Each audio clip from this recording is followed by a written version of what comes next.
We recording means I can talk or I can't talk. That's a good point. No, this is a good story. So this is probably 10-ish years ago. I get like this almost $500 charge from Pound Shop. I'm like, what the fuck? I'm like, oh God, someone swiped my info and they're buying porn. No, it's like a dollar store in the UK. That's impressive. $500. They got my info. I had to dispute it and stuff. But yeah, it's the Pound Shop. To be fair, my sweatshirt was $5. So maybe they bought 100 sweatshirts. Yeah. But still, $500 at a dollar store is... Sure could go for 200 tacos about now. I can see great out of these. I got Ray-Bans for Christmas. Ooh, you fancy. I've never had nice sunglasses because, why the fuck would you have nice sunglasses? Because you break them and sit on them and lose them? Yeah. That's what I do. Personally. Yeah. Yeah. I mean, Evil, you might want to look into some right now. I mean, put some makeup on the other eye, Yeah, even it out. Level it out a little bit. Get some purple eyeliner. You look like you just did the walk of shame. A little bit. A little bit he does. A little glitter, a little eyeliner. Mm-hmm. Yep. Is that the same Stone Temple Pilot shirts you wore last night, Evil? Maybe. That could be. Oh, I forgot to... I was so busy trying to fix my shit that I didn't Get it together. You know what I'm saying. Our pictures?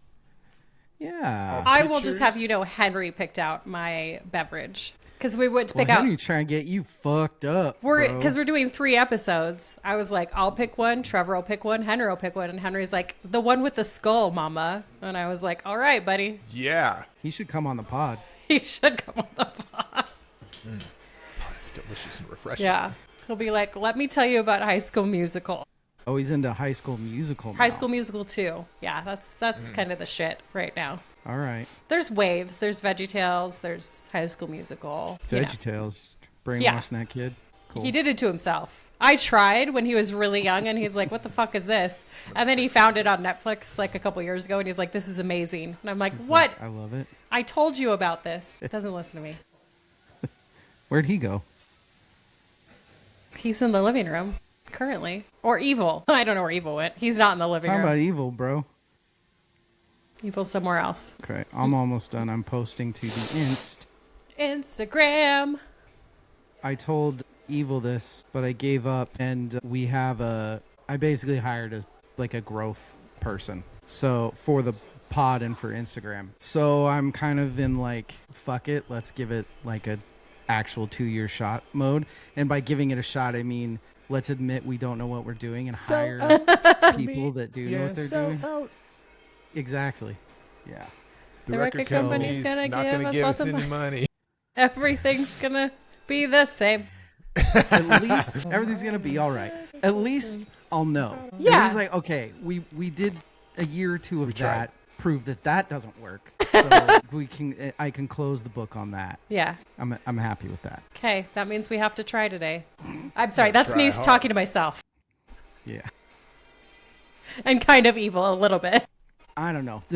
I am so excited for today. Are you? These fucking 3 shit albums. Yeah, we're going to shit all over your favorite. It is. Should we get started since we've got a long way to go? Let's do it. Yeah, let's do this. Buttons. Is that a no? Is that a hold up? Wait a minute. Multiple Queens shirts. Yes. We have a collection in this house. I feel like I should own a Queens shirt. I do too. We were at a concert. We could have gotten you some. You should have been more patient and all gotten a shirt. That was pretty I was in line. I could have just grabbed one for everyone. Actually, yeah, we should hang out with a more thoughtful person who gets us shirts when we are kind enough to take her to a concert. Wow. That's what should happen. Wow. Okay. Okay. Yeah. Okay. But anyway, should we get done with this Queens of the Stone Age coverage? Let's. I don't know. I've had a lot of fun. My family is done though. My household is. You've got to fucking stop listening to Queens of the Stone Age. This is ridiculous. Yeah. Coming up on verse, chorus, verse. I got on here and I got on to do the podcast and Rachel was like, and I was like, whatever. That's next. That's not what happened. Hopefully one of you knows where that came from. Hi everybody, my name is DL and Rachel does not. We don't Evil might. Evil should.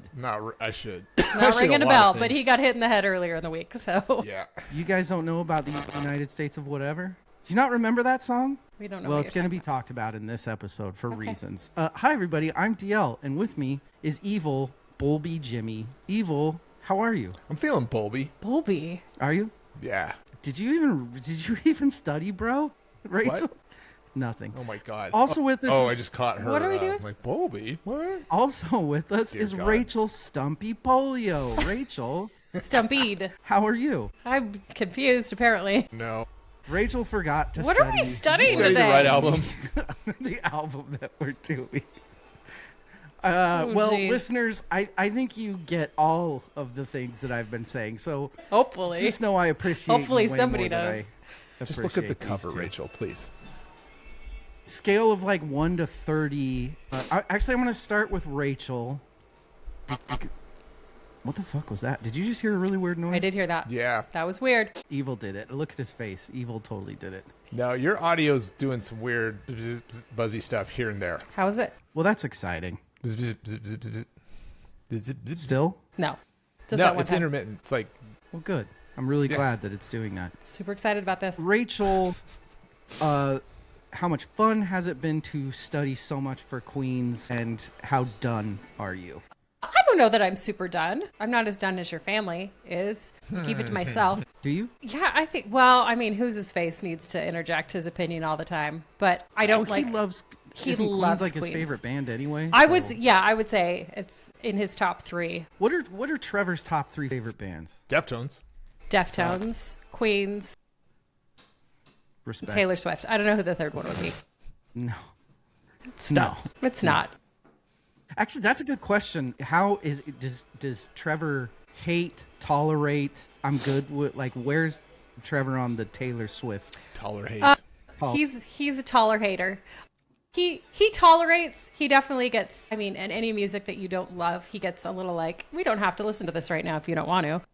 Every day. But he also, he did come to the Eras tour with me and was like, that was a very good concert. I was very entertained. Good job, Eras her. High Vulgaris. five. Eras Vulgaris. He loved it. So, he understands entertainment and stuff like that. But he would never put on Taylor Swift to listen to Taylor Swift. Era's Vulgaris.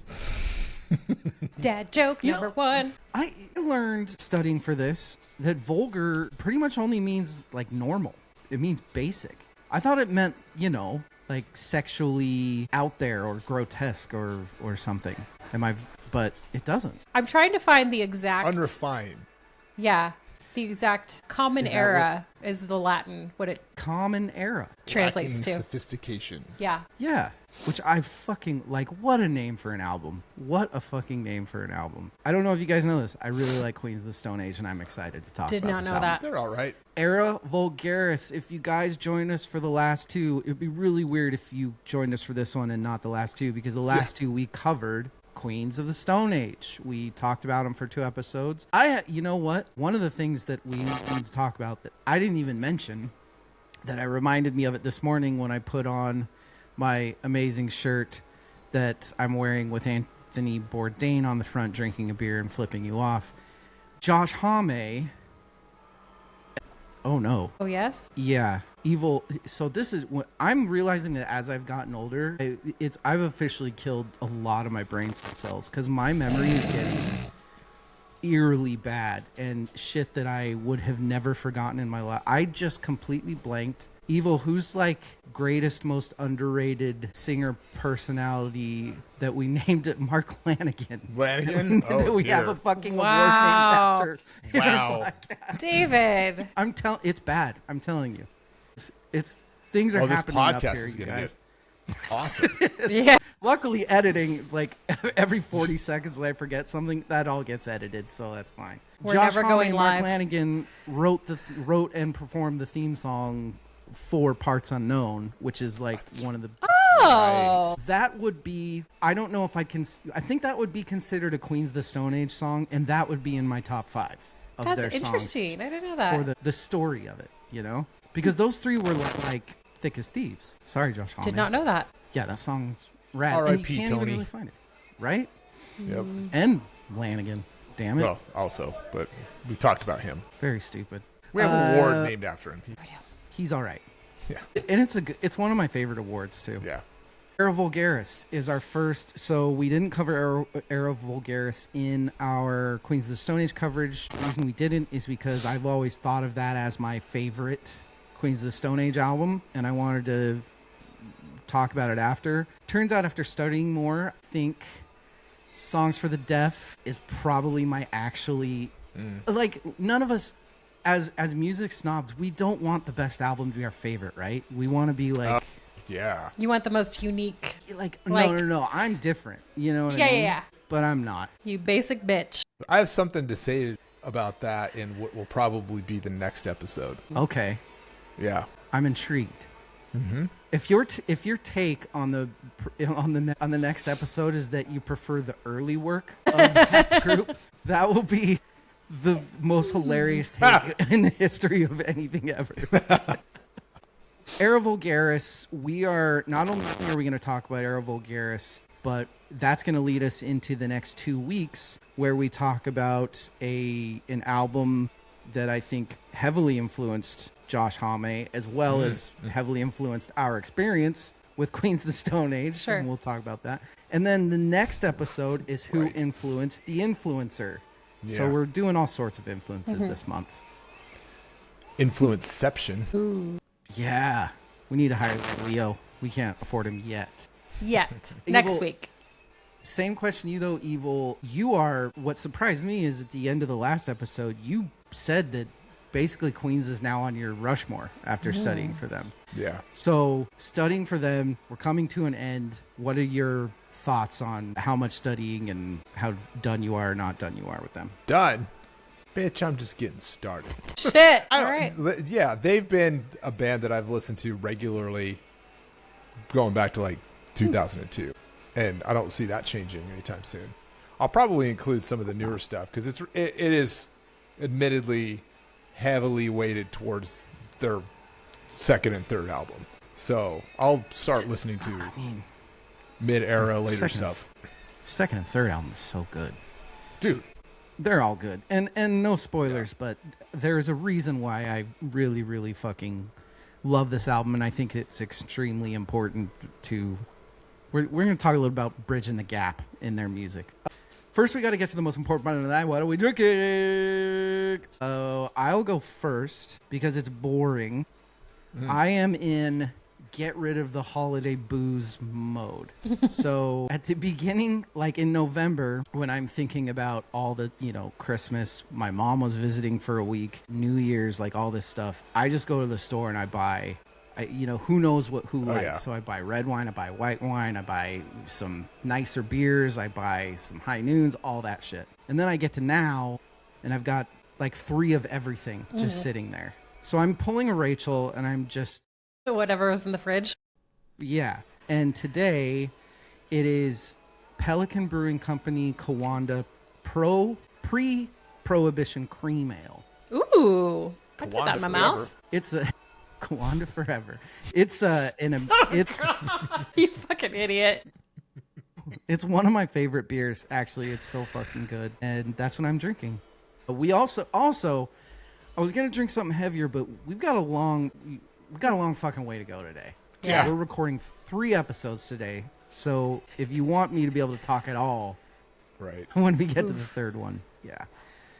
Evil, what are you drinking? And tell us because of what you about just it. said, I'm pacing myself a little bit. And to kind of honor and put a bookend on our Queens of the Stone Age experience, I'm having right now what we learned how to make at the Sazerac house, and it's a bitters and soda. Nice. Yeah. Damn, Skippy. That looks delicious. God, that's good. That These are stuff's so good. good. I've had so many of these. I've gone through like probably 4 to 5 boxes of Fever Tree cans of soda. Really? Yeah, since then. It's like a nightcap without being a nightcap. Like it's a non-boozy nightcap. Well, I must have not, for some reason in your photo, I thought I saw like a chartreuse or something like that. Okay. Yeah, we'll so talk about what's that your next episode? Oh. Okay. No spoilers. Sorry about that. Maybe Don't- one of the next 2 episodes. We'll see. Which one? Stop putting spoilers in your previews, Evil. Spoilers. Rachel, tell us what you're drinking. You know, I did not think of the pacing aspect of this afternoon. We're going to record for 3 or 4 hammered. hours. Trevor home? He is home. You might need to have him help you with some of these. Cause He did say you bought 3 gigantic drinks and you're going to drink like 4 sips of each of them. Maybe we shouldn't have bought so much. Henry, Well, that's a weird thing to say. we shouldn't have bought so much? For me. Well, yeah, but he just finishes it. Like, Well, yeah, but we have a kid to take care of. So only one of us can be Henry's like, there. Okay. Yeah. See, that's my favorite thing about when Amanda actually wants me to make her cocktails. I know that I'm getting half of another cocktail. Yeah. Oh, I miss those days. Lightweight. I thought Rachel was going to say he's going to help us. And I was like, oh, yeah. Mother of the year. right? So I was at the Albertsons. I just swung by Albertsons real fast to go grab stuff because I didn't want to think. Henry, we were just standing in front of the singles, and Henry's like, the one with the skull, mama. Oh, I've got some Irish Death. Always a good choice. Yeah. So that's what we're doing 7.8 today. ABV. 7.8. That's pretty high for you. Pretty excited. That's pretty high for me. I'm a wuss. I'm a light beer drinker. But here's the good thing about light beer drinking is that when you drink a actual beer that's actually good, it's really fucking good. Oh, that's not bad. Is it? What are your notes there? Is it a stout? It feels that way. It feels that way. Dark in color and deep Feels in that way. taste. Sure is. That's what It tastes a little, I mean, I'm not very sommelier-ish, but it tastes like a lighter Guinness to me. It's Not good. very sommelier-ish.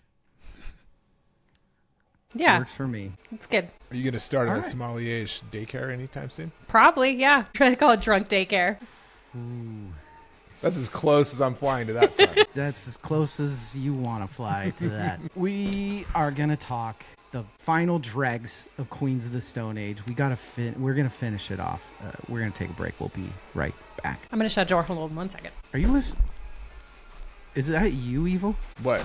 Who's listening to? Whose music can I hear? Can you hear my music? Is that louder? Rachel, are you listening to music? No. It was totally Rachel. Well, good. Hilarious. Okay, so Ha! I'll edit that out of the first 20 minutes. Kick you in the face. Sorry. It is so good that we don't record in person. We could totally record in person. You know what you should do, David? You know what you should do? What should I do? You should make a blooper reel for the end of the year every year.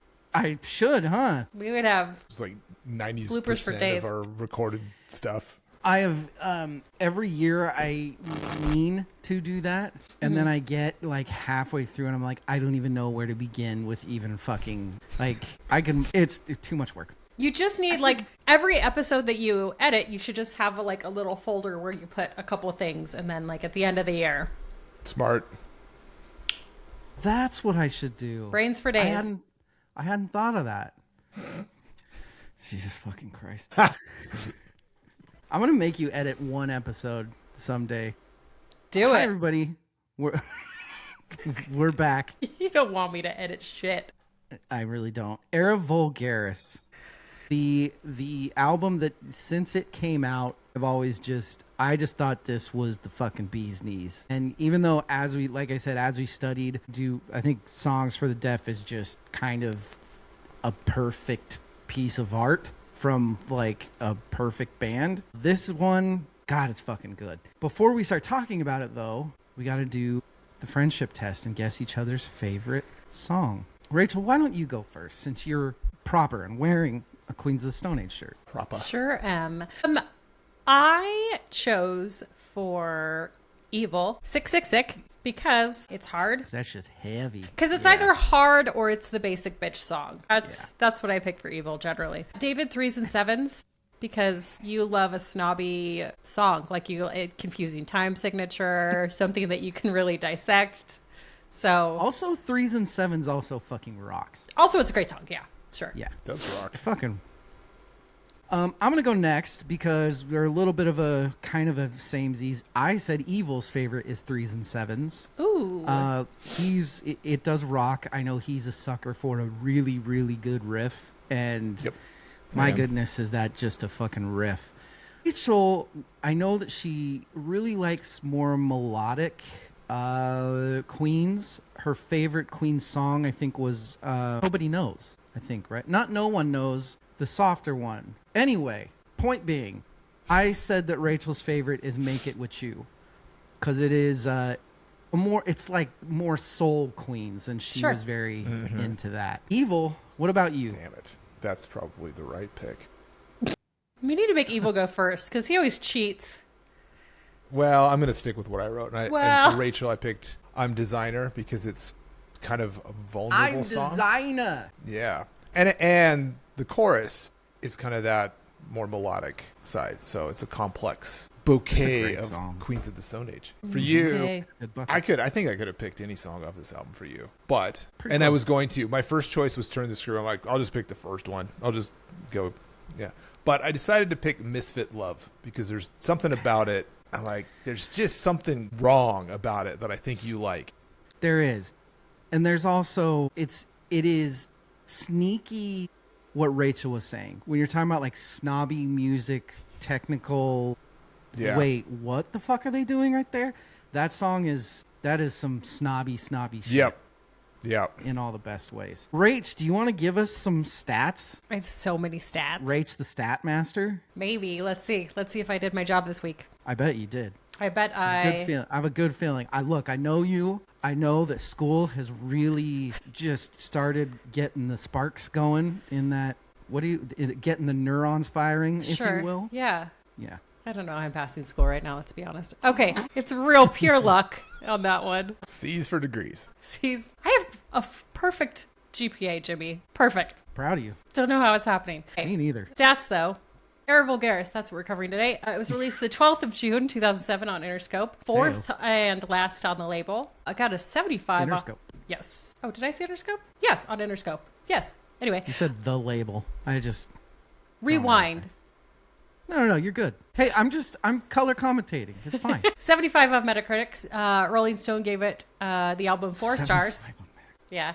For the first time since their self-debut or a self-titled debut. Do you know if that was it probably wasn't. I was going to say, do you know if Rolling Stones went back and or probably not. I don't know, man. They cover their ass all the time. I wouldn't be surprised. It's true. Flip-floppers. Flip-floppers. They called it It's already 7.8 in my mouth. Yeah, that's what she said. Why can't I say this word? 6-7 ABV. Intricately. There it is. I got it. There you Intricately crafted, meticulously Come on, polished. are we going to leave it already and 7.8 in my mouth efficient. alone? Well, and then I added James. that too. No, that was... Can we? Okay. This is why I don't Move do along. stats, David. This is why I just say, you do it, David. I don't care. No, I don't think you get that when you do this and we're color commentating, that's like fucking, that's when the podcast is at its absolute best. This is how we make our money. Okay. Yeah. Once we start taking off our shirts, James. we made it. I think Mostly James. Yeah, that makes the most sense. Ruthlessly efficient and in pursuit of its depraved rock thrills. So that's what the Rolling Oh, I Stones said. like that last part's great. Era Vulgaris, Latin from the Common Era or the Vulgar Age. Lineup at the time, we had Josh, Troy Van Leeuwen, Joey's still there, Alan Johannes, and then Julian Casablancas, if you listen real hard, and Mark Lanigan are also on there as well. Julian Casablancas is the reason 666 is so fucking heavy. He's doing like guitar synth on it that is blasting your face off. Mm-hmm. And then he comes in and sings towards the end, and you hear fucking Casablancas. I see. Don't just be hey, that's not a... I did not know that Hami played drums for the Strokes for a little bit, for just a smidge. And that was the connection. I don't know if it was just like a Neither live did David. or a show David or didn't know whatever, either. but he was playing some Holy drums shit. for the Strokes. Holy shit. Yep. And that's Holy the Casablancas shit. connection. Wow, that's fucking crazy. Okay, sorry. Oh, all good. So general consensus was positive but divided on this album when it came out. Fans were more split than critics were split. These fans are idiots. They're idiots. Tight grooves, confidence, willingness to get weird and abrasive. So there's all that stuff. Common criticism were that it was kind of cold, it was kind of mechanical, less emotional than earlier albums. And some people saw it as a step down from songs for the deaf. Fascinating. Fascinating. So the typical 2007 response was, good album, but not that album, because people apparently liked Songs for the Deaf better at that point. Yeah, that's a hard album to fucking follow up. Right. Yeah. Fun facts: the album leaked early, apparently, a couple months before the release, and it had some like Shocker. more raw versions that the people liked more than what actually came out. So, Okay. some of the fun review quotes that I have were listless and drained of ideas from The Village Voice, loses focus and direction from Pitchfork. More from Pitchfork, it's not so much the songs themselves are weak, just that the many of the choices made in them are. Like, the directionless shit makes no sense because that's kind of the whole fucking point of this album. Yeah. Is it's Sharp being left turn. fucked up in Hollywood. Like, Yeah. it's not supposed to make a bunch of sense and be polished. It's supposed to be dirty and grimy and whorish. Like, Whorish. My favorite comment that, David, I think you'll entirely agree with. This was from The Guardian. After it's released, Josh... did they give it 4 out of 5 stars? 4 out of 5 stars. Ame sacked Oliveri, citing overindulgence. This seemed a bit like being thrown out of the Full Gospel Baptist Mass Choir for being too religious. Yes. Yeah. Well, the rumor was when they got rid of Visconti because he was doing the things that he did, which we did talk about in the last episode. Also, I don't know if Mark Lanegan left. I don't know if he got kicked out, if he left, but he was a fucking nomad. He didn't. You were never going to tie down Mark Lanegan. No. To anything but heroin. But the person that the rumor that they were going to replace Visconti with on this one is who? Shit. Surprise, I forgot his fucking name. The bass player from Death from Above. Yeah, that's right. Yeah. Oliveri, you mean. Oliveri. What was I saying? Oh, Visconti. Yeah. Whoops, that's the wrong. Oopsies. We got a while before Visconti comes into play. Who's drinking the Irish Death? But that would be that would be like, hey, let's take a freak and replace it with a freakier freak. With a more freaky freak? Yeah. You're a huge Death from Above guy, Evil. I like Wouldn't him. that have been rad? That would have been way rad. Yeah. I just don't see him being It like wouldn't a have been bass this player album. in a band. Yeah. No. It wouldn't have been That this too. album. Fair. Thank you very much. Yeah, produced by dare you to pronounce it right the first time. Produced by the 515ers, spelt the Fieners, the Fififf. That's just Goss and Hame. They decided to call themselves The Thing, which is very silly. The Thing. And that's who produced it, Goss and Hame. But Goss, this was kind of the end of the Goss era, right? I think so. Yeah. Because it was a chunk of time between this and like Clockwork. It was, and it's very different. Like, even though you clearly saw the kind of more some of the synthy direction. Here's what I love about this album is this feels like what they were going for is with Songs of the Deaf. It's a drive through the desert album, like a Fear and Loathing. This one is like you've gone past that. And this was like they're leaving Las Vegas, but in Hollywood. Mm-hmm. Like, we're just getting down to as low as you can possibly go and kind of bridge the gap for me between just like the dirtiest, grimiest rock a rock band can be into the new life of Like Clockwork, which is a very, very different album. But I love a good wallowing in the pit rock group. That's fun. Evil, I don't remember where you put this on your rankings for the albums. What are your thoughts on this? I'm trying to remember. I think I had it at 4 or 5. I don't remember. I flip-flopped with their self-titled, with the original, the first album and this one. I kept flip-flopping them. And Lullabies, honestly. Like, those 3 were like hovering in the middle. Lullabies. I knew the top 3. I knew the bottom 2. And they were hovering in the middle. I think I landed with it at the top of those mid 3. And it's so fucking quirky. It's just like beyond quirky. It's super interesting because I'll expand on this in awards and categories, but it reminds me of a band that we've already covered and my relationship with that band. Yeah, it definitely grew on me. That's what she said. First listen and going back to like the Is there a huge hint of the band that you're No. I was thinking it was Stone Temple Pilots. No. Okay.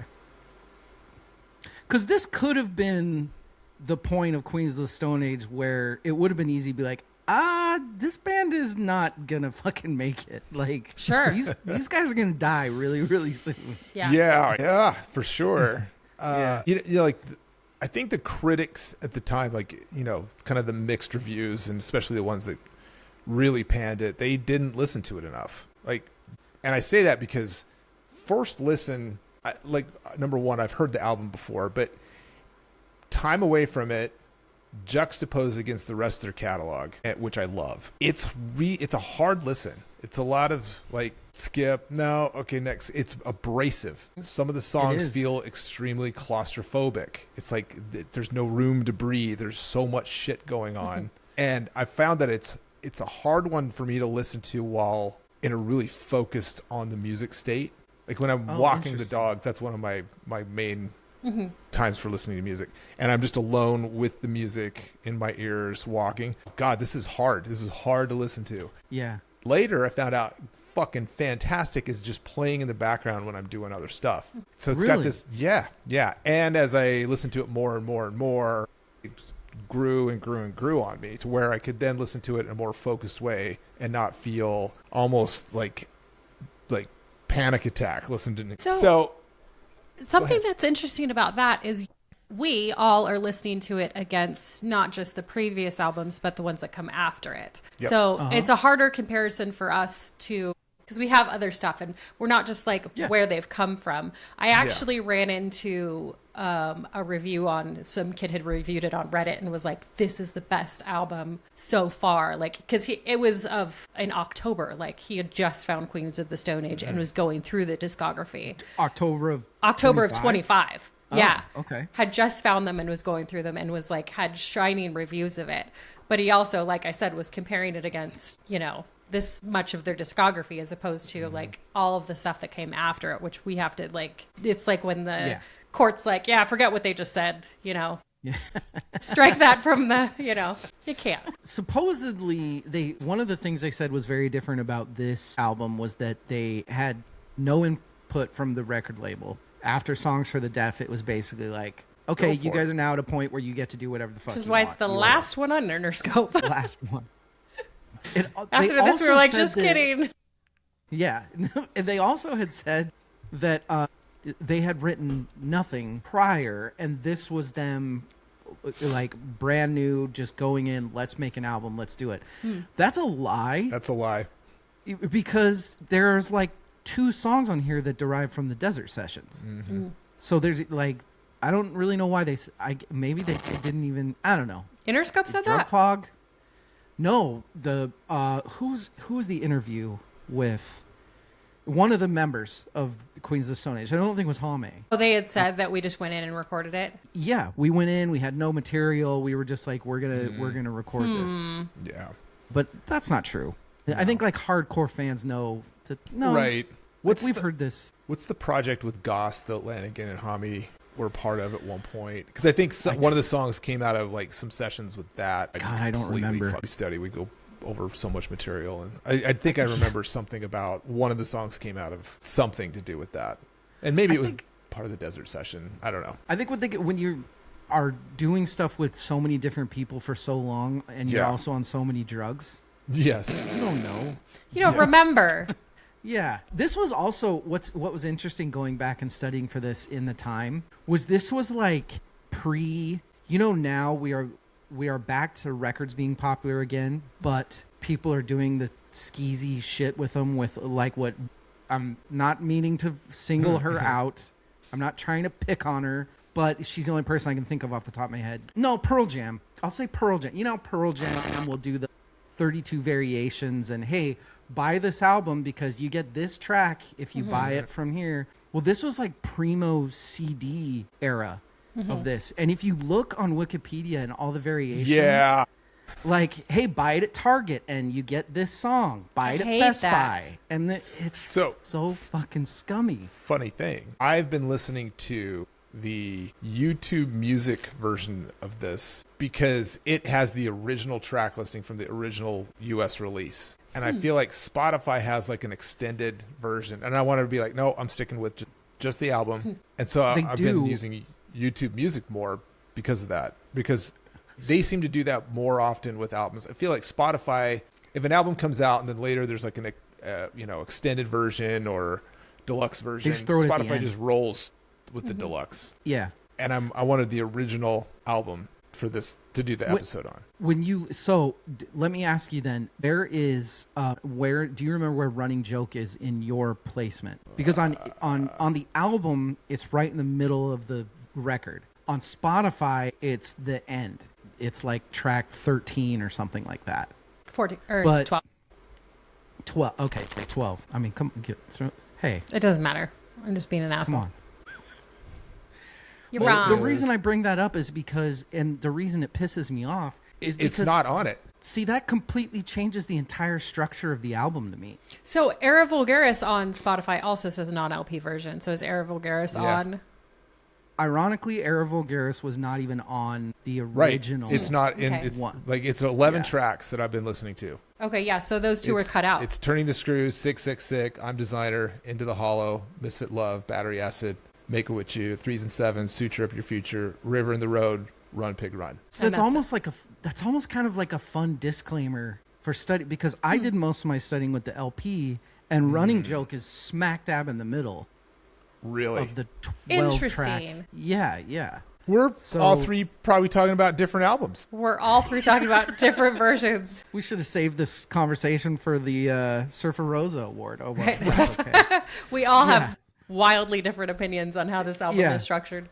In early April, the band's website was updated with a 37-second excerpt from 666 that was replaced by the song 3s and 7s in its entirety, which was later removed. Fan site The Fade announced a promotional contest for fans to win a special package from the band. This is actually pretty fucking rad. Confirmed as legitimate by the band's webmaster, on April 13th, packages were sent to selected winners containing a CD entitled You Know What You Did with a solo track, Era Vulgaris, which Hame confirmed would not be appearing on the record despite being the title track. Although it was included as a bonus track in the UK, the CD was accompanied by a handwritten letter by Hame asking fans to share the song in any way possible. It read, "Thank you for accepting this gift. Included you will find The Will to Dance and the song Era Vulgaris. It was pulled from the new album of the same name so that it could be to you and become an example of how we think from now on should be, as in we do for you, you do for us. So to start this relationship off, we have done for you. Now we ask this in return. Share this with friends you think we would enjoy. Upload it and spray it like time-released graffiti on the website of places it does not belong. Is it a new recipe of Rachel Ray's site? Is it a new Nickelback song on their board? A secret government document? Video game cheats? Sex site password? Fucking whatever. You decide. Fucking then whatever. Tell us how you shoved this song into the guts of the internet, and we can smile wide with pride at our new relationship. But not until after midnight tonight. From now till then, it's just for you and I. Can we trust you to wait? Relationships are built on trust. Enjoy." That's amazing. That's not only is that amazing, but that is the most time capsule-y fucking letter. Like, sex site password? Sure. Video game cheats? You know, in my mind, this album came out much later than when it actually did. 2007 was... That's just a couple years ago. But it's not... For some reason in my head, that doesn't feel long ago. That's because we're... No, I'm just thinking in terms of like when I experienced it, or it feels to me like it was released later than when it actually was. Yeah. Did you guys listen to anything not just on the album? The two things that I found, one of them I sent to you. I'm not trying to bust your balls. You didn't watch it, but one thing I sent to you was Misfit Love. They played live on the Henry Rollins show. Yeah. Which is fucking unreal. It's so fucking amazing. Yeah. And then the other one, have you heard the version of Make It With You where PJ Harvey sings? No. There's the version before the studio version has Hame and PJ Harvey. This was originally a song that they just got with PJ Harvey, and Hame and PJ sang it. It's fucking rad. That's the cool thing about Queens of the Stone Age is all of the different, like, as much as we're kind of poking fun at like releasing this special edition with this track and, you know, what kind of bullshit that is. It is cool that they do. I mean, even from its inception, the group kind of grew out of Desert Sessions, and it's kind of this weird morphing collaboration that Mm-hmm. of is like not covers static. and non-covers and Yeah. who wrote this, like who out of all these up and comers, Yeah. who actually, yeah, totally. One of the fucking bonus tracks on one of them, which I didn't find until studying for this, I have let it be known the painting that Angie made me is based on this song. One of my favorite song of all time is "Going Out West" by Tom Waits. They have a cover of "Going Out West" that was one of the bonus tracks of Yeah. their fucking album. Who's on the FYE bonus track. Good old FYE. Yeah, right? We all know it. We all love it. So first off, that's rad. Second off, even Queens, I'm not sure if you want to cover Tom Waits. That takes some balls, man. I Wait, don't know what? about that. The Best Buy's version had a cover of White Wedding by Billy Idol on it. Yeah. What the fuck? What? Right? That'd be amazing. I kind of respect it Cir- almost. What? Circuit City, their version had a remix of I'm Designer. There's like so many different versions. I'm looking Yeah, at there's this a now. Hot Chip Yeah, remix it's- on the Spotify of I'm It's Designer. fucking crazy how many versions there were. What the? Mikey Shoes, who's become an absolute fan favorite. Oh, yeah. This is when he's not on this album, but he joined. touring for this album is when he Yeah. joined, and he's been, I mean, with the exception of Hame, he has very obsessive fans. In fact, I just thought of this. In fact, the lovely, extremely drunk man behind us in the concert Yeah, that Mikey wouldn't shut the Shoes. fuck up would not stop talking about Nike shoes. Son of a bitch. Did you hear the rehab facility story? No. So one of the concerts that they decided to do was they wanted to do a really, really small show at a rehab facility, which they were thinking, hey, it kind of like a fulsome. What could go wrong? Well, what could go wrong is they could open up the concert with "Feel Good Hit of the Summer." Jesus. Oh God. So it literally, they start playing. They literally start singing "Nicotine, Ecstasy, Marijuana." Cut, like 12 seconds, and the Jesus. That's like the The most rehabs. Norm Macdonald thing you could do as a Obviously. band. so it's the facility like 12 seconds in, unplugs them, get the fuck out, get the fuck out. Amazing. It's funny because I did say at the beginning that studying for this has made me realize that this is not Songs for the Deaf is probably my favorite and best Queens of the Stone Age album, but studying for this has only made me like it more. Sure. Because it's one of those things where once you it's exactly what Evil was saying, was once you get into it, there's some complicated shit, not just in the story of what they were trying to do, but the song structures. There's a little bit of a Queens of the Stone Age thing where a lot of stuff starts to sound the same, and there is some of that in this album, but it doesn't change how complex it is song to song. Do we want to get into awards and categories? Yes, because we're going to roll with that do it. idea right into it with me. That was a great answer, Rachel. We'll take a break. We'll be right back. That was yeah. Let's fucking go. Fucking do this. We are back. Because I forgot to look up a David Crosby Metal Award, and I have a feeling there might be a really good one for this album. Let's start with the 70 million Jackson fans can't be wrong. We are in season 6. I'm going to read these so that everybody knows what we're talking about. There is a new award as well. Excited to let you know about that one. Rachel, thanks for showing us your laptop. Sorry. Hope it's okay. It's fine. 70 million Jackson fans can't be wrong. We add an award every year for somebody that passed that means a lot to music. This was in honor of Quincy Jones when he passed. What is it about this album that you think you're on a small island for either loving or for hating? And I will start with Evil. So when we covered Rush, I found that when I just saw myself, I'm a Rush fan. I like Rush. Except for when I don't want to listen to Rush. And then I fucking hate them. And that is kind of how I feel about this album. I'm calling it the Rush effect. I love it when I love it. And I really don't like it when I'm not in the mood for it. And that's how I found that it's consistently pretty good as background music. So it's more like I love it when I love to focus on it when I'm in the mood for it. But when I don't want to like really have to pay attention because it's fucking challenging.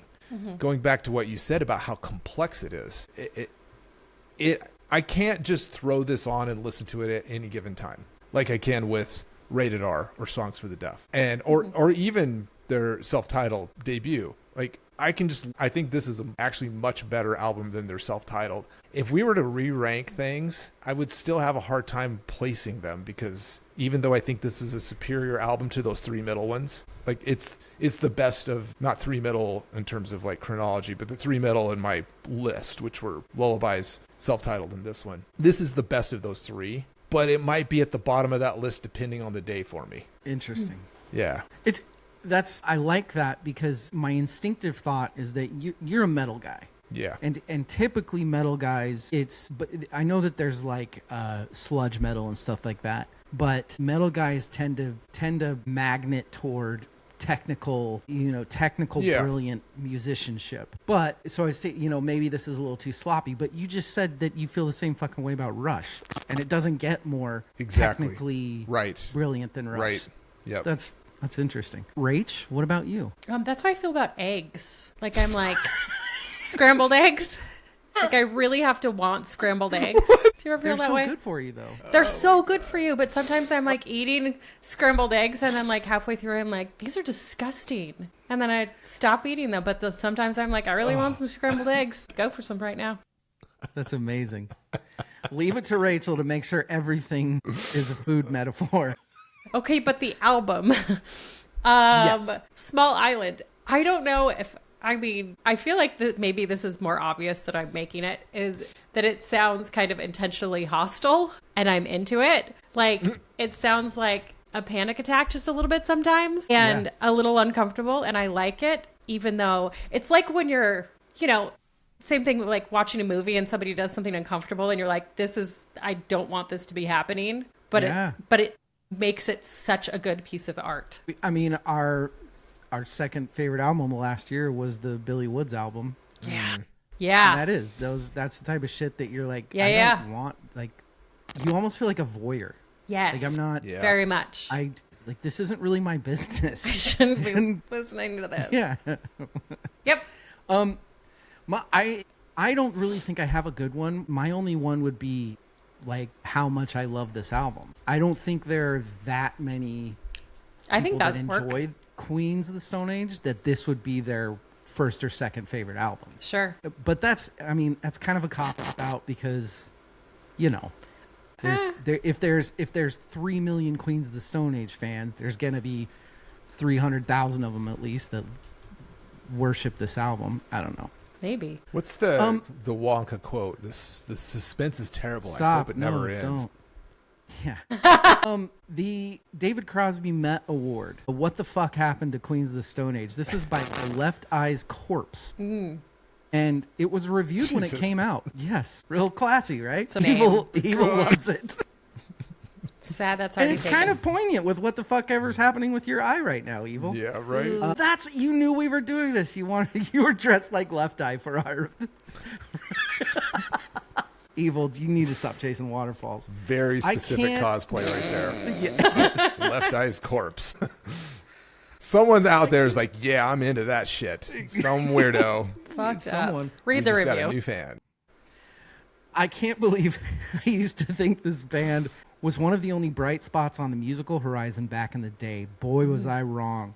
After the amazingly recorded and produced Songs for the Deaf, the band, was there ever even a band, pretty much fell off the map with their last piece of shit, dull bye album. Where was the great old 70s recording style? Where's the catchiness? Where's the feeling? Where's the groove? Where's the integrity? The integrity? What? There's no integrity. Sorry, that was me editorializing. It was gone. I swore after the last craptacular waste of plastic, I wouldn't purchase just another Queens album, which I don't get what this person means there, because he's talking about how amazing their last album was. I feel like it's a she. Wow. Actually, yes. Sorry, we are very sexist. That could very well be a she. Sorry, you're right. Good job, Evil. It's My very people don't forward-thinking say of you. stuff like And that. My people. And I'm glad I didn't actually pay for this new Eagles of Death Metal, but not nearly as good wannabe album.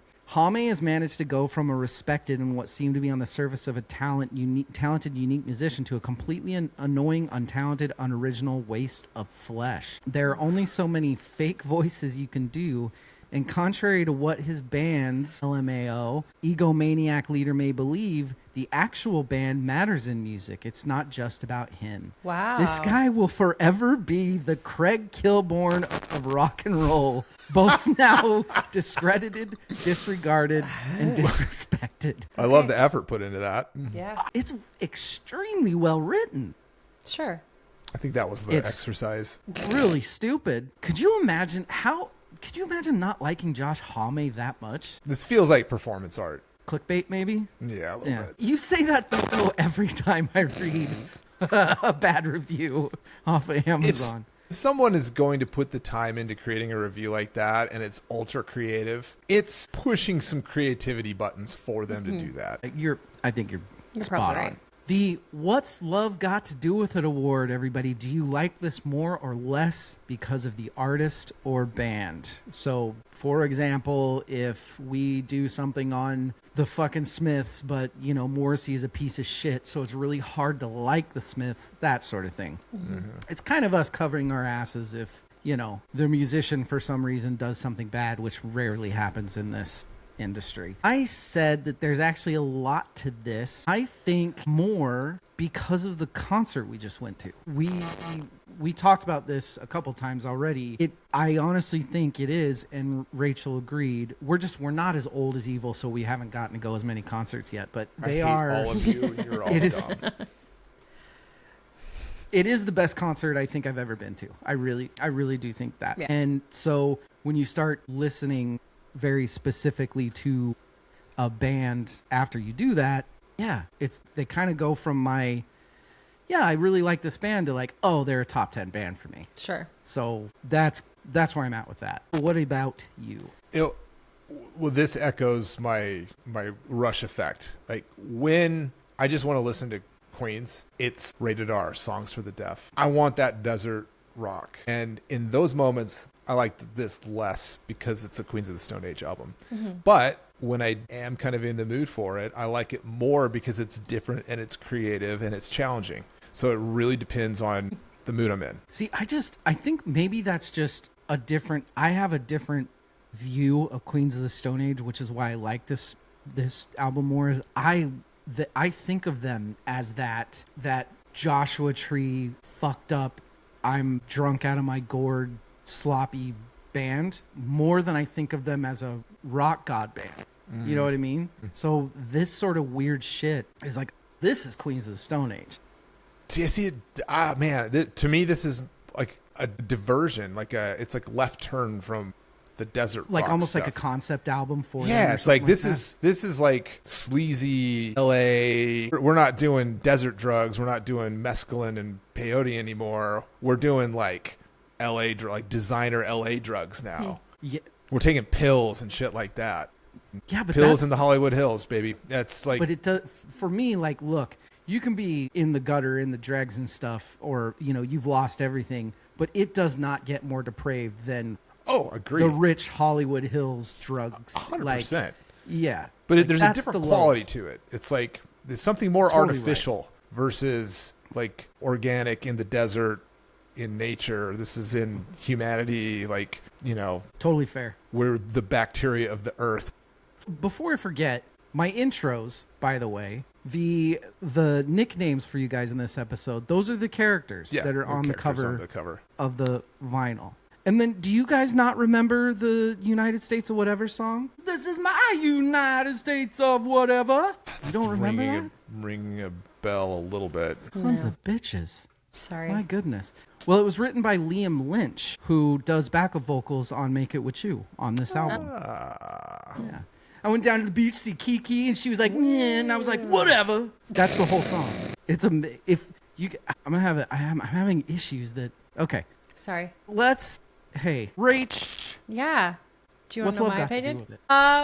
I feel like if this was a lesser band, this album would appear unfinished and indulgent. How dare you.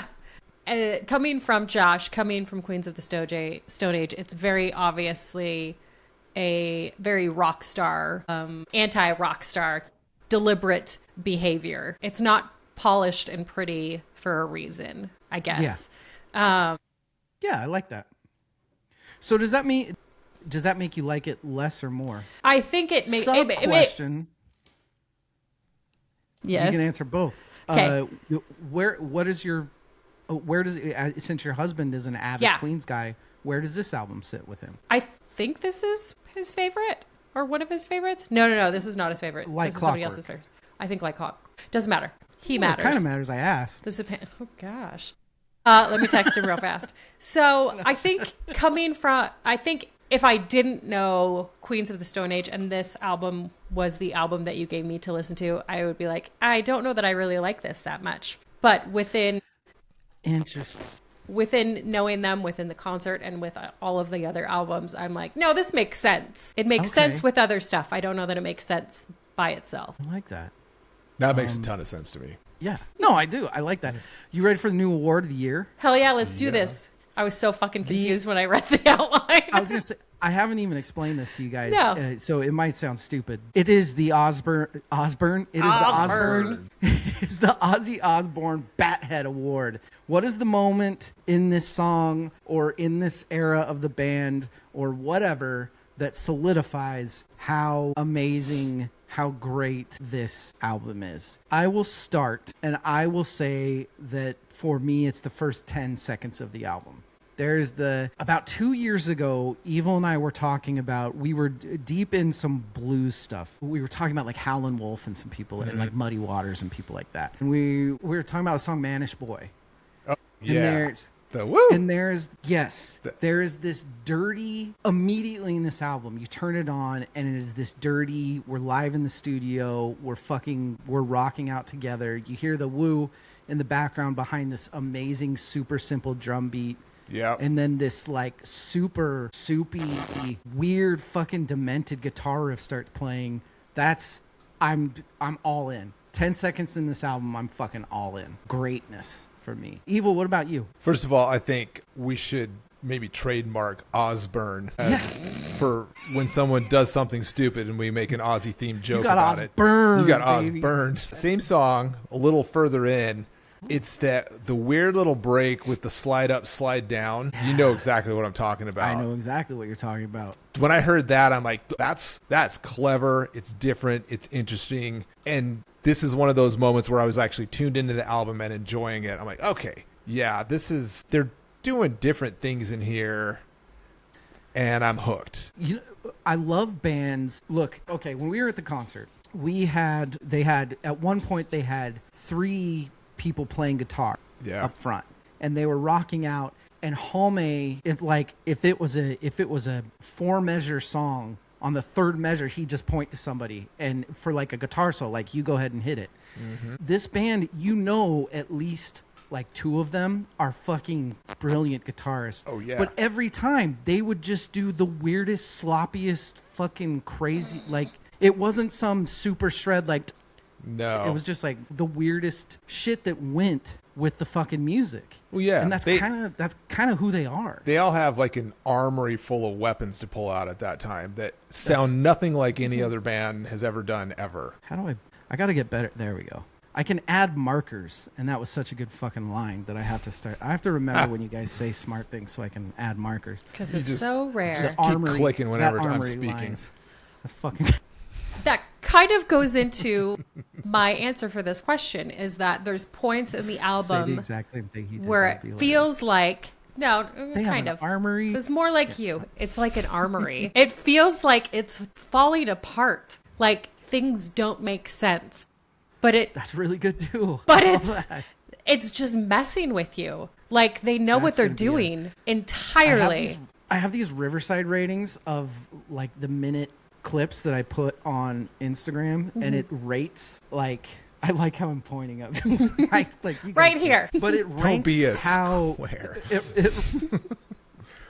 You know what fucking bugs me? Have I said this on this podcast? You know what grinds my gears? When she does that, she says don't be a, and you're saying square, she draws a fucking rectangle. God damn it. Not a square. Smaller. Well, I was going to say that was like the perfect minute so Riverside does this thing where for this minute clip, it says on a scale of 1 to 99, this is how well this might be able to do to go viral or that sort of thing. And I was going to say, oh, that's a 99er, right? So maybe that's what I'll start. That's a 99er. But then you started talking about Pulp Fiction and it turned it more into like a 6-7. Fucks. Sort of. That was an evil joke. Rachel, what's your Bathead award? I just fucking said it, David. What was it? It was the thing about things Oh, falling no, apart. you did. Yeah. Falling apart. God Love damn it.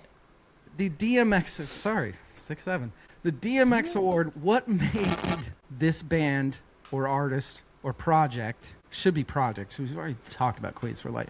What made this unique, Rachel? It's more machine than man, if that makes sense. It makes no sense. Keep talking. I would like you to explain it to me, please. It's like, it feels less like a band in a room and more like a malfunctioning machine. Like everything seems kind of off kilter and they feel like the songs feel like they're looping wrong on purpose, I guess.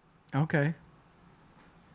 And it feels like danceable anxiety. Like I said, it's like there's so much that doesn't make sense, but they're doing it on purpose. I couldn't find any info, and I tried because similar to what you're talking about, this feels like an album. Like if I were in a band that had made it, if I was in a Queens of the Stone Age popularity style band, there would be albums where I would, hey, let's get into the studio, not just because we're rock stars, but let's get really fucked up when we record, like every time, and let's just see what fucking happens.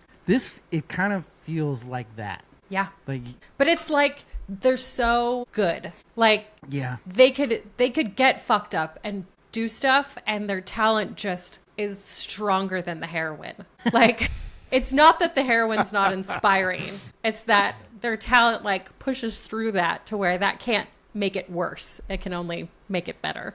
My DMX award, what I love about this album specific, it's really Queens of the Stone Age, but this album specifically for me, I just love that there really, really, really isn't any genre for this. This isn't a dinner. This isn't a Desert Sessions album. It's not masculine. It's not effeminate. It's not rock or alt rock, or it's not light. It's not heavy. It's kind of just its own fucking thing. And that's rare to be able to do something like that.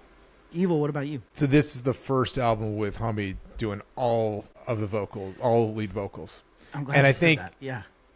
I wrote, it's DMX award, Queen of the Stone Age, not Queens, Queen of the Stone Age. Because it's just him. I feel like this is like a delineation. You made me question what their name was. It's like, wait, what? Yeah. No, this is like a delineation between what came before and where the band's going into the future. And because of that, they felt like maybe, or it gave them kind of like a, not really an edict, but permission to kind of go off the rails. Like, yeah. Whereas if Lanigan was still involved fully, I know he's saying background vocals on the track, but if he was still part of it, or if Oliveri was still, it wouldn't have gone this direction. No, totally.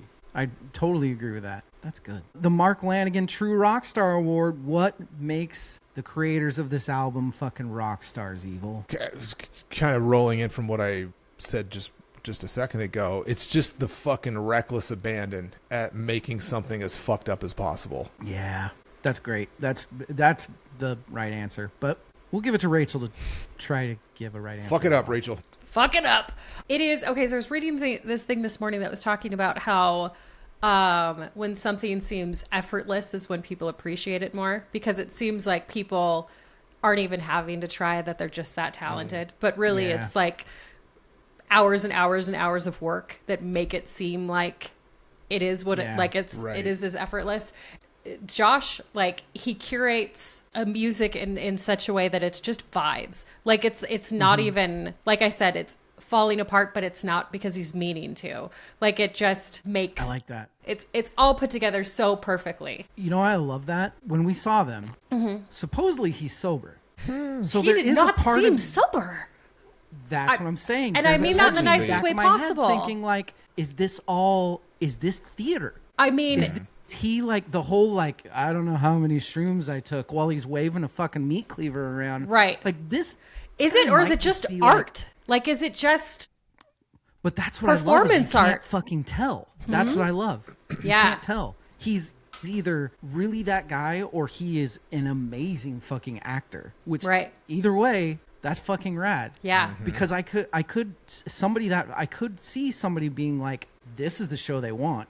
They want a fucking drugged out guy with a meat cleaver walking down the fucking audience being like, yeah, you might get your fucking throat cut tonight. Yeah. I don't know. I might fucking off myself tonight at this concert. You don't know. This might be your last concert, buddy.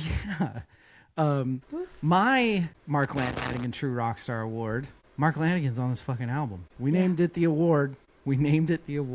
He's drunk. Overrated, underrated, properly rated. I think it was properly rated in its time, like with what Rachel said, the extremely mixed reviews. I think that's fair. I think this is, I'm going to say, grossly underrated now. Nobody fucking talks about this album. And it's, I mean, I do personally think that it's one of their better albums. And I hate that if I'm seeing Queens of the Stone Age albums on social media and stuff like that, it's not this one. It's either, it's the ones that it should be. Songs for the Deaf, Rated R, the self-titled, lots of their self-titled, because it's the first one, that's fine. Like Clockwork, I don't see this one. Rach, what about you? Yeah, kind of similarly, I feel like in its time, it was put up against right after Songs for the Deaf, which was just fabulous. Everybody loved it. And a lot more mainstream easy. And so I feel like probably pretty underrated in its time because of what it's being compared to. Now I think it's just underrated because I don't think that people similarly, like people aren't digging into it because there's other stuff bookending it that are more mainstream, more that people listen to on a regular basis. So this one they're like, it's too much work. I don't want to have to try. Yeah. There's a lot of music out there. You can only listen to so much music. Sure. And if it's not, that's fair. Evil? I said underrated in its time because I think that the people who should have listened to it more are the critics. And I think if they would have, they would have gotten much higher reviews. So underrated in that they didn't give it the proper chance at a critic level. I'm going opposite of you guys. I'm saying properly rated currently because in the fandom, this record is highly rated. That's fair. Within the fandom. Yeah. Just out of curiosity, where did you find that? Reviews, like Reddit review and other review sites. Like, what are your thoughts on Era Vulgaris? And everyone, and like almost universally, everyone either has it at or near the top of their list. Oh. Yeah, I mean there are outliers, but I was surprised by that. So maybe mainstream acceptance, it's sort of forgotten, but within the fandom, it seems very, very loved. I didn't see it, but I do like to go to like Reddit when we do these big bands. Yeah. Because you'll always see Reddit links that are rank the band's albums, and you do get a good feel for what the fans like. Influences and influencees, Evil. Influences: electricity, construction, LA drugs, and psychosis. Those are all really good ones. Influencees, I don't think, I mean, I'm sure there are, but nothing sounds like this. So if there are, I don't know where to pick them out from. That's good. I said, for me, I think a huge one for this album, also just for Queens in general, but a huge one for this album is ZZ Top. I think Dinosaur Jr., Nirvana, David Bowie, Foreshadowing, The Doors. The Doors being a big one for this album specifically. And then that's a really good one. And prostitution. Rach? Yeah. Influences, I said post-punk, Talking Heads, Iggy Pop. Talking Heads is a great one. Industrial, texture-y stuff. Influencees, I said Arctic Alcohol. Arctic Pumpkins? Arctic Monkeys. And Royal Blood, I thought. Royal Blood. Yeah. Yeah. I mean, Hame's helped them. It's well, not, yeah. Never mind the Bullock's Award. Not the best. Not the best. Most confrontational. It's a bold aesthetic pivot from their previous work, but I don't think it's their best work now. I don't think it's their best, but I personally think it's closer than I would think most people do. Sure. Evil, what about you? When we talked about their discography, I said they had 3 great albums and the rest are all good to really good. I think this is in the really good. Sure. The John Paul Jones Award, Evil. David, you didn't say if it was a good one or not. A good one what? If it was their best album. Did you? I did. He said, yeah. I did. Yeah. Yep. said he's in the minority. You're but he pulling a thinks real it is. DL right now. Evil? I mean, I wish that the Lanigan, Oliveri, Hami, Grohl era would have rolled on forever and ever. At the same time, I mean, stars can't burn that bright without burning No. out. So I know that's kind of a cheat, but that's how I feel. It's a good thought practice on Yeah. what we would have gotten, because we sure shit wouldn't have gotten this. That's for damn sure. So I don't want it, but I do want it. We did, I mean, we got Them Crooked Vultures. True. I think that was that like 2010-ish? Something like that? Yeah. Somewhere around this Somewhere time. in that, yeah, a little bit after this. So I we think. we got a little bit of the Grohl Hame continuation. I said Mikey Shoes coming on and doing the tour. It would have been cool to have him on this album. Yeah. I think that it would have been a little more to the people that like more of the later stuff, the macabre Queens of the Stone Age. That's what I think when I think of the Mikey stuff, and it would have been cool to hear what he would have done on this. But they also already kind of did my John Paul Jones award because they put fucking Julian Casablancas, and I'm literally listening to 666 in my head right now, and he is singing that last part, whatever the fuck the words are, and his voice is just so fucking perfect for it. So kaboom, kabam. Kaboom. Rachel? I said Trent Reznor, but maybe in like a Trent Reznor screaming from the other room rather than Trent Reznor in the room, because I feel like it doesn't need to sound exactly like him, but like maybe, like I said, like him screaming from the other room, like a little bit of something, just not taking over, because he seems to take over a lot of the time. Did you know he was supposed to be on this album? Yes. So there you go. Perfect. I said Well in my done. notes, it says explicitly and not just spiritually. Rachel. Yes. No, dude. Seriously, if you have one song to give somebody to show them this album, what is it? I think, and I always go for an accessible song, it's Threes and Sevens for me. I feel like that's a very likable song, and it speaks to I like it. what the album's going to be. It's not like you're trying to lure someone under false pretenses. I said I'm Designer. It's got that super weird guitar start thing, but it does turn into just a good fucking rock song. And there are little, when the chorus kicks in, you're expecting something heavy and you don't get that. You get something like kind of smooth. And I think if you want a good example of the fucked upness of this album, that's the song. Evil, what about you? I mean, if you want to set the tone, are you ready to set the tone? You just turn it on. Set the tone, boys! Yeah, you just turn it on and play Turn the Screw. And yes, it is Queens of the Stone Age. And yes, they're even more fucked up than they've been before. And yes, it's going to be awesome. Yes, set the tone. Set the tone. I'm so fucking pissed I can't watch that yet. The John Popper Best Hook Award, Evil. The chorus for I'm Designer is like this I'm soaring, Designer. beautiful thing out of that kind of comes out of nowhere and is juxtaposed against the rest of the album, except for Make It With You. And then, but this album is fucking sarcastic and like cheeky, and so he ends that with that neither do I, that little wink and a nod, like, we're still fucking around here. So that just sticks with me. That's a good answer. Rach, what about you? I just said most of Make It With You because I'm trying to think of, I think of what gets stuck in my head, and Yeah. that was the catchiest. I wanna make it with you. Yeah. That's what I said. I said the same thing. Yeah. Yep. John Prine Best Lyric Award, our resident lyric face, Rachel. Where was it? I don't know. Asking you, bro. It was something about diamonds and shit. Although Counter Proposal, I Go Home and Jerk Off, also good. Yes. I think those are both from I'm Designer. Those are aren't both they? from I'm Designer, yes. Yes. Yeah. Yeah. My generation's for sale. It's a steady job. And then there's something about diamonds and shit. It's just like diamonds and shit, yeah. Which That's is just great. a beautiful, beautiful imagery. Yeah. Yeah. It's good stuff. Evil? There are so many. This album's like the lyrics are. It's just like a string of one-liners. He is a one-liner man. Yeah. Yeah. But I went with you ain't a has-been if you never was. You fucking cunt. Is that what you said? That's one of my favorite lines of all time. Yeah. Yeah. What's the whole, want a reason, how's about because you ain't a has-been if you never was. Yeah. That whole, Turn on the Screws, the whole fucking song. He even drops a puts the lotion in the basket. Yes. Song. I almost went with It's that. like the second line of the album. Well, It's fantastic.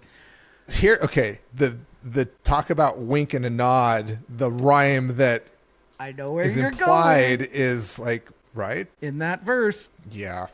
everybody go listen to the first verse of Turn It On the Screw and tell me what word is probably gonna be in there if the person singing it is allowed to sing it. There's a whole South Park bit about this. Wheel of Fortune. You know, like, where's your mind going? Naggers. It's not bad. It's not. He has a way of getting you to be like, fuck, yeah, I'm a bad person. It is one of those things where I could see you're listening to it the first time. You're like, wait, what's coming here? That song's fucking brilliant. It's absolutely brilliant. The Eddie Van Halen Award, Evil, your man, your myth, your legend. The guitar playing all over 3s and 7s is chef's kiss. The lead playing on that is just in my wheelhouse. So I said the exact same thing. Yeah. Do you specifically like how do you even fucking come up with that? That's great. Rach? Yeah. So Triplets. Same. Don't lie. My notes are 3s and 7s, weep, wop, wop, woo, doo, doo. That's the same thing I have written. The Surfer Rosa Award, to me, this is very top heavy, but not in I don't mean good songs versus bad songs. I mean more like straight up in your face rock versus kind of slow on drug. It's almost like if you did a 2-day trip to Hollywood with these guys, here's the beginning of the album, and then you get the second day. Yeah. That's kind of how I feel. Rach, what about you? I said something very similar. It's not so much top heavy as like front loaded vibes. Like you get a lot in the beginning, but it doesn't make it a bad thing, or like all of the good songs are in the front of the album. Yup. Evil? Very similar. And I have a nitpick with song order that I'll address with the next award and category. You should have bought a different variation. No shit, right?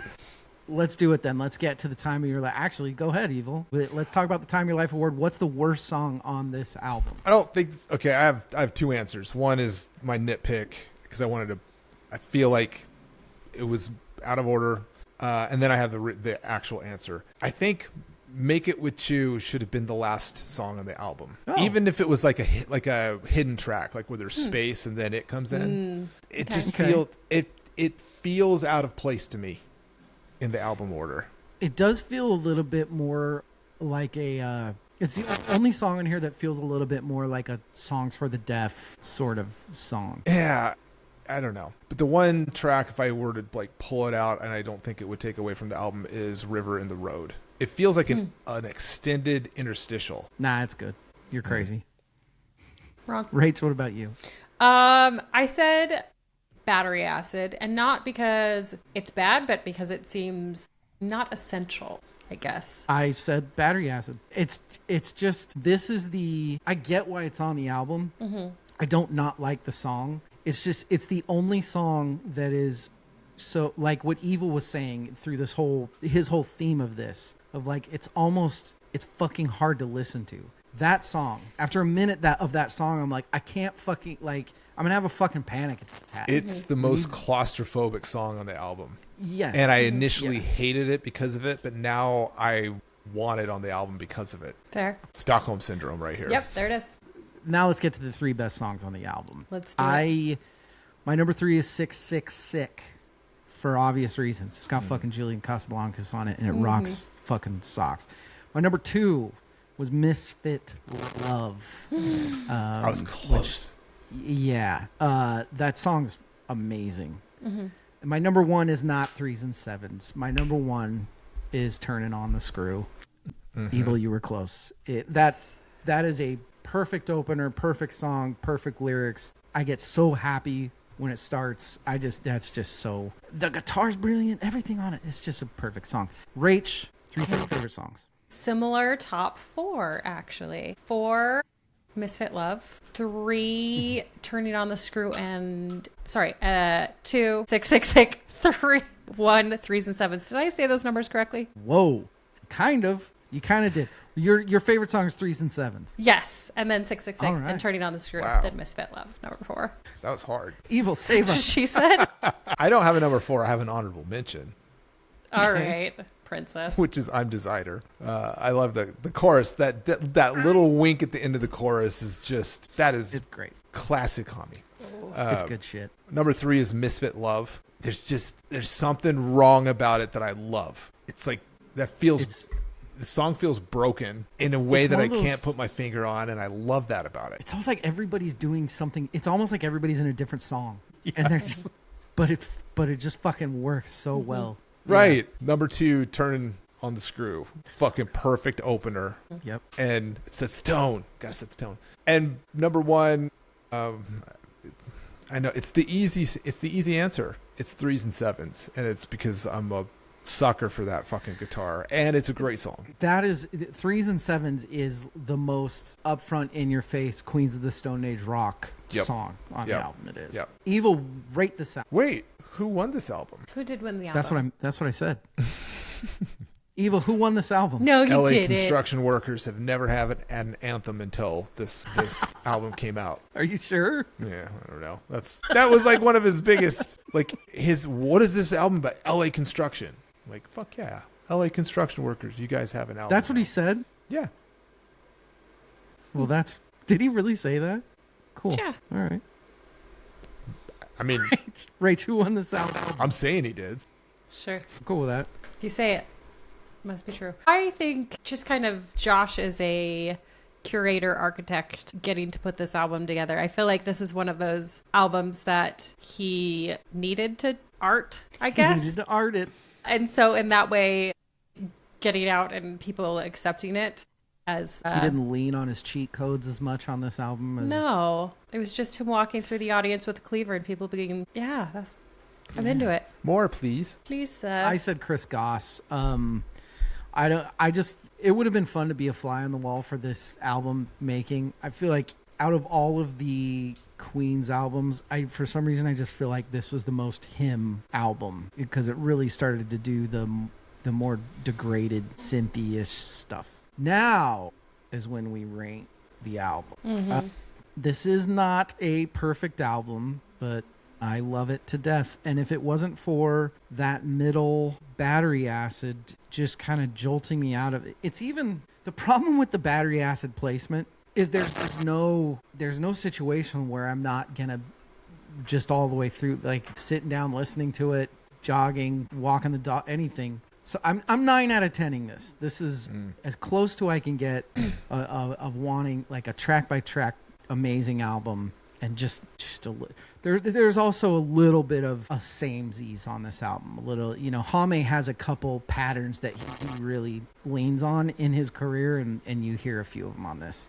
Rach, what about you? I give it an 8.5. I feel like it's not perfect because it is, Because I'm not on it. because you're not on it, first of all. Second of all, which could be seen as a positive or negative, it's intentionally abrasive. But with that, it sacrifices emotional depth for his need to be aesthetically controlling. And so people could say there's a bit missing from it because of that reason. And with that, with something Evil has said multiple times, is it's not an easy listen, and it asks more of the listener than it gives back immediately. Yeah. Challenging wank. 8.5. It's a a challenging challenging wank. That is this year's theme, I guess. Evil.